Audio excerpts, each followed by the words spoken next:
नमस्ते दोस्तों, श्री साई सच्चरित्र अध्याय दूसरा आरंभ करने वाले हैं। अध्याय इस प्रकार है। ग्रंथ लेखन का ध्येय, कार्य आरंभ में असमर्थता और साहस, गर्मा गर्म बहस, अर्थपूर्ण उपाधि हेमाडपंत, गुरु की आवश्यकता।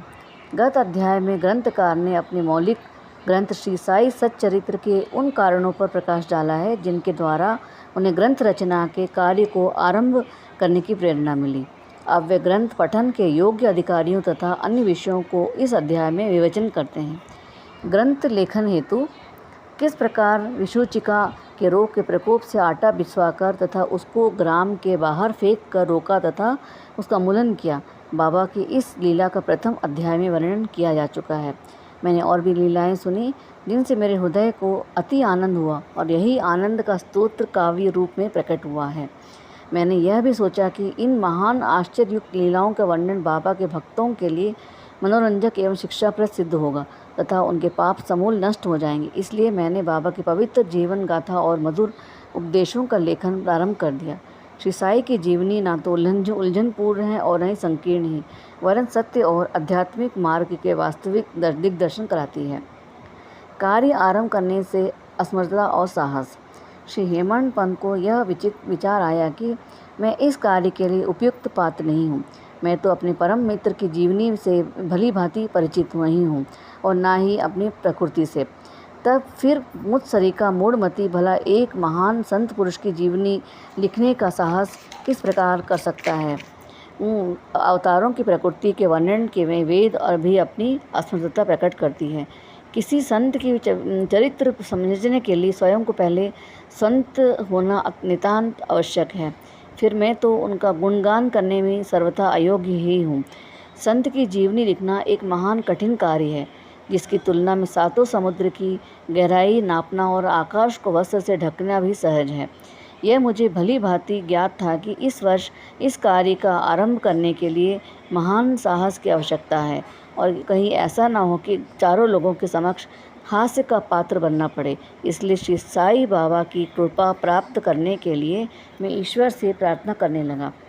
महाराष्ट्र के संत श्रेष्ठ श्री ज्ञानेश्वर महाराज का कथन है कि श्री संत चरित्र के रचयिता से परमात्मा अति प्रसन्न होते हैं। तुलसीदास जी ने भी कहा है कि साधु चरित्र शुभ सरिस कुपासु, निरस विषाद गुणमय फल जासु, जो सही दुख पर छिद्र दुखावा, चंदनीय जेहि जग अस पावा। भक्तों को भी संतों के समान सेवा करने की इच्छा बनी रहती है। संतों की कार्य पूर्ण करा लेने में प्रणाली भी विचित्र ही है। यथार्थ प्रेरणा तो संत भी क्या करते हैं, भक्त तो निमित्त मात्र हैं। यह कहिए कि कार्य पूर्ति के लिए एक यंत्र मात्र हैं। उदाहरणार्थ 1800 में कवि महीपति ने संत चरित्र लेखन के प्रेरणा हुई। संतों ने अंत प्रेरणा की कार्य पूर्ण हो गया। इसी प्रकार 1800 में श्री दासगणों की सेवा स्वीकार हुई। महीपति ने 4 काव्य रचे, भक्ति विजय, संत विजय, भक्त लीलामृत और संत लीलामृत का दासगणों ने केवल 2 भक्त लीलामृत और संत कथामृत जीवन आधुनिक संतों के चरित्रों का वर्णन है। भक्त लीलामृत में अध्याय 31, 32, 33 और संत कथामृत में 57 के अध्याय में श्री साई बाबा के मधुर जीवनी तथा अमूल्य उपदेशों का वर्णन सुंदर एवं रोचक ढंग से किया गया है। इनका उदाहरण श्री साई लीला पत्रिका अंक 11, 12 और 17 में दिया गया है। पाठकों से पठन की अनुरोध है। इसी प्रकार श्री साई बाबा की अद्भुत लीलाओं का वर्णन भी बहुत सुंदर और छोटी सी पुस्तिका श्री साईनाथ भजन माला में किया गया है। इसकी रचना बांद्रा की श्री सावित्री बाई और रघुनाथ तेंदुलकर ने की है। श्री दासगणों के महाराज ने भी श्री साई बाबा पर कई मधुर कविताओं की रचना की है। एक और भक्त अमीर दास भवानी मेहता और मैं बाबा के कुछ कथाओं का गुजराती में प्रकाशित किया है। साई प्रभा नामक पत्रिका में भी कुछ लीलाएं शिरडी के दक्षिण भिक्षा संस्थान द्वारा प्रकाशित की गई है। अब प्रश्न यह उठता है कि जब श्री साईनाथ महाराज के जीवन एक प्रकाश डालने वाला एक इतना साहित्य उपलब्ध है, फिर यह ग्रंथ साई चरित्र रखने की आवश्यकता ही कहाँ पैदा होती है। इसका उत्तर केवल यही है कि साई बाबा की जीवनी सागर के सदृश अगाध, विस्तृत और अथाह है। यदि उसमें गहरा गोता लगाया जाए तो ज्ञान एवं भक्ति रूपी अवश्य अमूल्य रत्नों की सहज ही प्राप्ति हो सकती है। जिसमें मुमुक्षुओं को बहुत लाभ होगा। श्री साई बाबा की जीवनी, उनके दृष्टांत एवं उपदेश महान आश्चर्य से परिपूर्ण हैं। दुख और दुर्भाग्यग्रस्त मानवों के लिए शांति और सुख प्राप्त होना और लोगों को परलोक से निश्रेयस की प्राप्ति होती है। यदि श्री साई बाबा के उपदेशों का, जो कि वैदिक शिक्षा के समान ही मनोरंजक एवं शिक्षाप्रद है, ध्यान पूर्वक श्रवण एवं मनन किया जाए तो भक्तों को अपने मनोवांछित फल की प्राप्ति हो जाएगी, अर्थात ब्रह्मा में अभिनेता अष्टांग योग की सिद्धि और समाधि आनंद आदि की प्राप्ति सरलता से हो जाएगी। यह सोचकर ही मैंने चरित्र कथाओं को संकलन करना प्रारंभ कर दिया।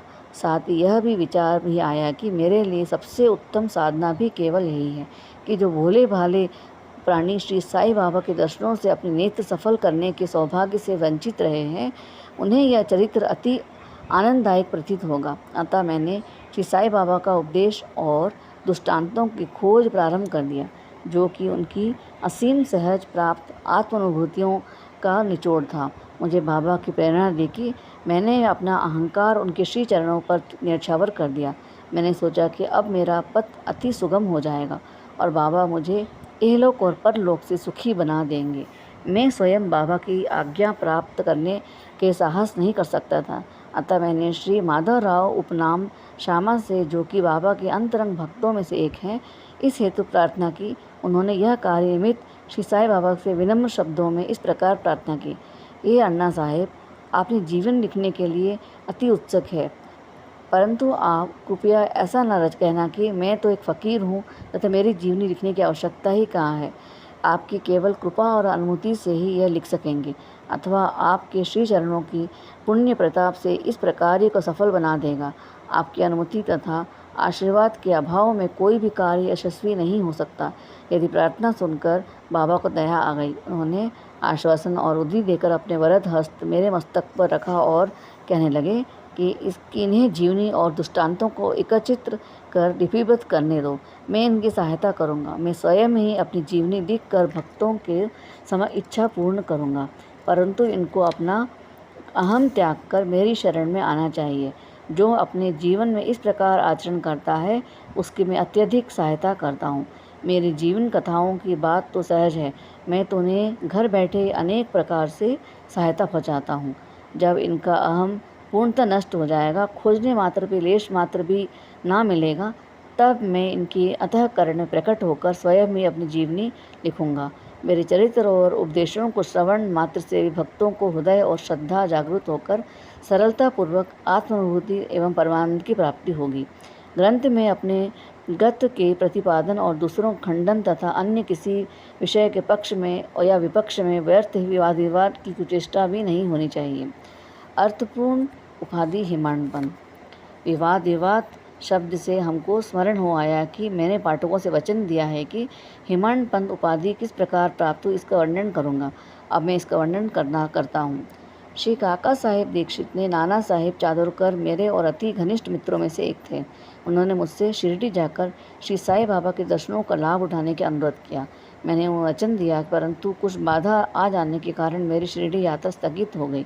मेरे एक घनिष्ठ मित्र का पुत्र लोनावाला से रोगग्रस्त हो गया था।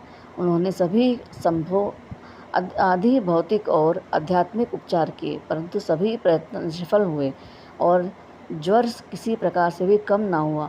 अंत में उन्होंने अपने गुरुदेव को इस सराहनीय बिठाया और परंतु परिणाम पूर्णतः ही हुआ। यह घटना देखकर मुझे विचार आया कि जब गुरु एक बालक के प्राणों की भी रक्षा करने के असमर्थ है, तब उनकी उपयोगिता ही क्या है, और जब उन्होंने कोई स्वयं सामर्थ्यता ही नहीं, फिर शिरडी जाने से क्या प्रयोजन। मैं ऐसा सोचकर मैंने यात्रा स्थगित कर दी, परंतु जो होना था होकर ही रहा। ये वो इस प्रकार हुआ। प्रांताधिकारी नाना साहेब चादोरकर वसई को दौरे पर जा रहे थे और जेटाना के दादर पहुँचे तथा वसई जाने वाले गाड़ी में प्रतीक्षा कर रहे थे। उसी समय बांद्रा लोकल आ पहुँची, जिसमें बैठकर एक बांद्रा पहुँचे तथा शिरडी यात्रा स्थगित करने के लिए मुझे आड़े हाथों लिया। नाना साहेब का तर्क मुझे उचित तथा सुखदायी प्रतीत हुआ और उसने फलस्वरूप मैंने इसी रात्रि शिरडी जाने का निश्चय किया और सामान बांधकर शिरडी को प्रस्थान कर दिया। मैंने सीधे दादर जाकर वहां से मनमाड़ की गाड़ी पकड़ने का कार्यक्रम बनाया। इस निश्चय के अनुसार मैंने दादर जाने वाली गाड़ी में डिब्बे में प्रवेश किया। गाड़ी छूटने ही वाली थी, इतने में एक यवन मेरे डिब्बे में आया और मेरा सामान देखकर मुझसे मेरा गंतव्य स्थान पूछने लगा। मैंने अपना कार्यक्रम उसे बतला दिया। उसने कहा कि मनमाड़ की गाड़ी दादर पर खड़ी नहीं होती, इसलिए सीधे बोरीबंदर होकर जाओ। यदि यह एक साधारण सी घटना घटित ना हुई होती तो मैं अपने कार्यक्रम में अनुसार दूसरे दिन शिरडी ना पहुंच सकने के कारण अनेक प्रकार से शंका और कुशंकाओं से घिर जाता, परंतु ऐसा घटना ना था। भाग्य ने साथ दिया और दूसरे दिन 9-10 बजे के पूर्व ही शिरडी पहुंच गया। यह सन 1910 की बात है, जब प्रवासी भक्तों के ठहरने के लिए साटेवाड़ा में एकमात्र स्थान था और टांगे उतरने पर श्री साईं बाबा के दर्शनों के लिए वहाँ ललायित था। उसी समय भक्त प्रवर ने थी और तात्या साहेब नुलकर मस्जिद में लौटे ही थे। उन्होंने बताया कि इस समय साईं बाबा मस्जिद के मोड़ पर ही हैं, अभी केवल उनका प्रारंभिक दर्शन ही कर लो और फिर स्थानादि से निवृत्त होकर के पश्चात सुविधा से भेंट कर लेना। यह सुनते ही मैं दौड़ कर गया और बाबा की चरण वंदना की। मेरी प्रसन्नता का पारावार न रहा। मुझे क्या नहीं मिल गया था। मेरा शरीर उल्लासित सा हो गया। शुद्धा और तृषा की सुधि से जाती रही। जिस क्षण उनके भवविनाशक चरणों पर स्पर्श हुआ था, मेरा जीवन एक नया नूतन आनंद प्रवाह बढ़ने लगा। एक नई उमंग आ गई। उन्होंने मुझे बाबा के दर्शनार्थ प्रेरणा, प्रोत्साहन, सहायता पहुंचाई। उनके प्रति मेरा हृदय बारंबार कृतज्ञता अनुभव करने लगा। मैं उनका सदैव के लिए ऋणी हो गया। उनका यह उपकार मैं कभी नहीं भूल सकूंगा। यथार्थ में वे ही मेरे कुटुंबी हैं। उनके ऋण से मैं कभी भी मुक्त ना हो सकूंगा। मैं सदा उनका स्मरण कर उन्हें मानसिक प्रणाम किया करता हूँ। ऐसे ही मेरे अनुभव में आया है कि साईं के दर्शन के में यह विशेषता है कि विचार परिवर्तन तथा पिछले कर्मों का प्रभाव शीघ्र मंद पड़ने लगता है और शयने अनासक्ति और सांसारिक भोगों से वैराग्य बढ़ता जाता है। केवल गत जन्मों के अनेक शुभ संस्कार एकत्रित होने पर ही ऐसा दर्शन प्राप्त होना सुलभ हो गया सकता है। पाठकों, मैं इस शयनपूर्वक शपथपूर्वक कहता हूँ कि यदि आप श्री साईं बाबा के एक दृष्टि भर कर देख लेंगे तो उनकी संपूर्ण विश्व की साईमय दिखलाई पड़ेगा। गर्मा गर्म बहस। शिरडी पहुंचने पर प्रथम दिन में डावाला साहब तथा मेरे बीच गुरु की आवश्यकता पर वाद विवाद छिड़ गया। मेरा मत था कि स्वतंत्रता त्याग कर पराधीन होकर होना चाहिए तथा जब कर्म करना ही पड़ता है तब गुरु की आवश्यकता ही कहाँ रही। प्रत्येक को पूर्ण प्रयत्न कर स्वयं को आगे बढ़ाना चाहिए। गुरु शिष्य के लिए करता ही क्या है, वह तो सुख से निद्रा में आनंद लेता है। इस प्रकार मैंने स्वतंत्रता का पक्ष लिया और बाला साहेब को प्रारंभ किया। उन्होंने कहा कि विधि लिखित है, घटित को होकर ही रहता है, उसमें उच्च कोटि के महापुरुष भी असफल हो सकते हैं। कहावत है, मेरे मन कुछ और धाता के कुछ और। फिर परामर्श युक्त शब्दों में बोले, भाई साहब, यह निरी विद्वता छोड़ दो, यह अहंकार तुम्हारी कुछ भी सहायता ना कर सकेगा। इस प्रकार दोनों पक्षों में खंडन मंडन में लगभग 1 घंटा व्यतीत हो गया और सदैव की भांति कोई निष्कर्ष ना निकल सका। इसलिए तंग और विवश होकर वाद विवाद स्थगित करना पड़ा। इसका परिणाम यह हुआ कि मेरी मानसिक शांति भंग हो गई और तथा मुझे अनुभव हुआ कि जब तक घोर दैहिक बुद्धि और अहंकार ना हो तब तक विवाद संभव नहीं और वस्तुतः यह अहंकार ही विवाद की जड़ है। अब अन्य लोगों के साथ मैं मस्जिद गया और जब बाबा ने काका साहब को संबोधित कर प्रश्न किया, साटेवाड़े में क्या चल रहा है, किस विषय पे विवाद हो रहा है, फिर मेरी ओर दृष्टिपात कर बोले, इस हेमांड पर तो क्या कहा। यह शब्द सुनकर मुझे अधिक अचंभा हुआ। साटेवाड़ा और मस्जिद के पर्याप्त अंतर है। सर्वज्ञ और अंतर्यामी हुए बिना वाद विवाद का ज्ञान कैसे हो सकता है। मैं सोचने लगा कि बाबा हेमांड पंथ के नाम से मुझे क्यों संबोधित करते हैं। यह शब्द तो हेमाद्री पंथ का प्रभ्रश है। हेमाद्री पंथ देवनगरी के यादव यजवंशी महाराज के महादेव रामदेव के विख्यात मंत्री थे। वे उच्च कोटि के विद्वान, उत्तम प्रकृति एवं चतुर्वर्ग चिंतामणि और राजशक्ति जैसे उत्तम काव्यों की रचयिता हैं। उन्होंने ही हिसाब किताब रखने की नवीन प्रणाली का आविष्कार किया था और वही खाते की पद्धति को जन्म दिया है। वहाँ से इसके विपरीत एक अज्ञानी, मूर्ख और मंदमती हूँ। अतः मेरी समझ में यह न आ सका कि मुझे विशेष उपाधि की घोषित करने की क्या तात्पर्य है। गहन विचार करने पर मैं भी निष्कर्ष पर पहुंचा कि कहीं मेरे अहंकार को चूर्ण करने के लिए तो बाबा ने इस अस्त्र का प्रयोग नहीं किया, ताकि मैं भविष्य में सदैव के लिए निरभिमानी तथा विनम्र हो जाऊं। अन्यथा कहीं यह मेरे खच्चू चतुर्थ के उपलक्ष्य में मेरी प्रशंसा तो नहीं, भविष्य तथा दृष्टिपात करने का प्रतीत होता है। बाबा के इस द्वार हेमाडपंथी ने उपाधि के विभूषित करना इतना अर्थपूर्ण और भविष्य गोचर था। सर्वविदित है कि कालांतर के दामोदर में श्री साई बाबा संस्थान का प्रबंध किए सुचारू एवं विद्युतापूर्ण ढंग से किया था। हिसाब किताब आदि कितने उत्तम प्रकार से रखे गए तथा साथ ही साथ महाकाव्य साई सच्चरित्र की रचना भी की। इस ग्रंथ के महत्वपूर्ण और आध्यात्मिक विषयों तथा ज्ञान, भक्ति, वैराग्य, शरणागति एवं आत्मनिवेदन आदि का समावेश है। अब इस अध्याय में हम गुरु की आवश्यकता के बारे में पढ़ेंगे। इस विषय में बाबा ने यह उद्गार प्रकट किए। इस पर हेमाडपंथ द्वारा लिखित कोई लेख या स्मृति पत्र प्राप्त नहीं है, परंतु काका साहेब दीक्षित ने इस विषय में उनके लेख प्रकाशित किए हैं। बाबा से भेंट करने के दूसरे दिन हेमाडपंथ तथा और काका साहेब ने मस्जिद में जाकर गृह लौटने की अनुमति मांगी। बाबा ने स्वीकृति दे दी। किसी के प्रश्न किया, बाबा कहाँ जाएं? उत्तर मिला, ऊपर जाओ। प्रश्न, मार्ग कैसा था? बाबा, अनेक पथ हैं, यहाँ से एक मार्ग है, परंतु यह मार्ग दुर्लभ तथा सिंह और भेड़िए से भी मिलते हैं। काका साहेब, यदि यह पथ प्रदर्शक के साथ हो तो बाबा तब कोई कष्ट न होगा। मार्ग प्रदर्शक तुम्हारी सिंह, भेड़िए और खंदकों से रक्षा करे तुम्हें सीधे निर्दिष्ट स्थान पर पहुंचा देगा, परंतु उसके अभाव में जंगल में मार्ग भूलने तथा गड्ढे में गिर जाने का संभावना है।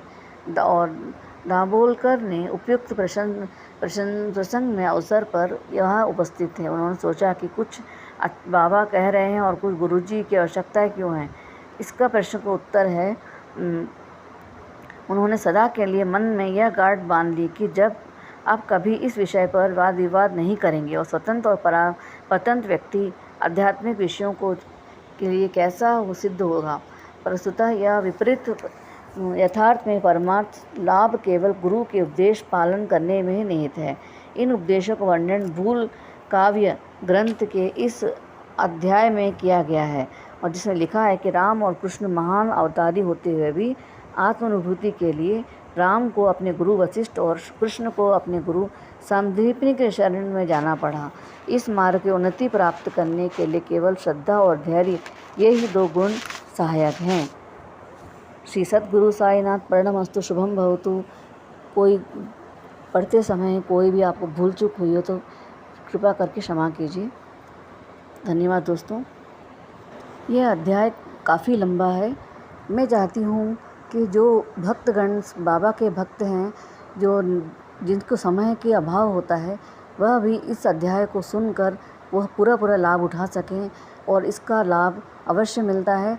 इसको आप ज़रूर प्रयत्न करें सुनने का, और अगर आपको ज़रूर इसका लाभ मिलता है कमेंट में श्री साई बाबा ज़रूर लिखें।